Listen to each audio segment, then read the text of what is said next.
Friday, thank you for watching. I'm David Carroll. And I'm Cindy Sexton. We are continuing to track how tariffs are hitting home around the Tennessee Valley, or how they could hit home. Grayson Gordon has more on the impact. People who are going to not be able to afford these things are regular, average people. New Trump tariffs could impact your dinner table, with produce costing more money. Here's why. According to the U.S. Ag Department, about 60% of fresh fruit and nearly 35% of fresh vegetables are imported from other countries. Nearly half that produce comes from Central America. If you start restricting or putting huge tariffs on imports from these countries, these are not rich countries. They're not going to write checks to us for having trade deficits. And we're just not going to have them, or they'll be incredibly expensive. Trade wars hit American farms hard, too. During the president's last term, the U.S. spent nearly $23 billion in aid after trying to cut back on buying our crops. The revenue from the steel tariffs a few years ago, almost all of it, if not all of it, went to pay farmers for their losses. So there was no actual net revenue. Those billion-dollar bailouts mostly went to big industrial farms, leaving smaller operations with little to show for.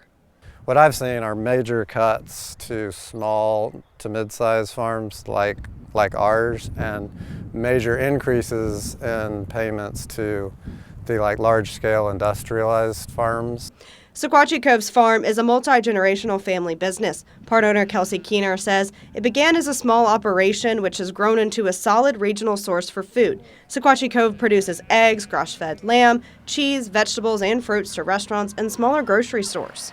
There's no doubt that those types of policies and the tariffs are going to make everything cost more on the production end of farming, which ultimately is going to make food cost more. Spunable goat milk, soap, and more has been making and selling bath products for 5 years with goats.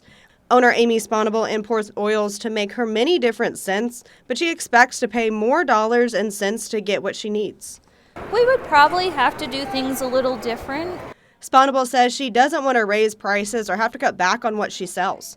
I just hate to do that, because that's one of the things that stand us apart, is having such a variety of different scents and fragrances and different products that I'm hoping everything will even out, that we don't have to do that.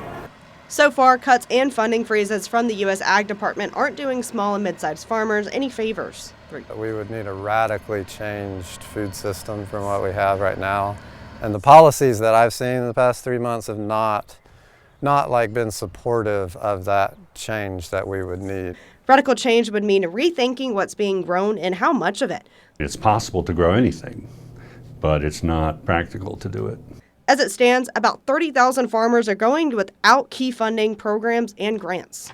It already was so hard for us to make it as a business. I feel like any kind of financial squeezing of our resources and increase of our costs is going to make it even harder to make it. For farmers like Keener, staying afloat isn't just tough, it's getting tougher. Reporting in Sequatchie, Grayson Gordon, Local 3 News.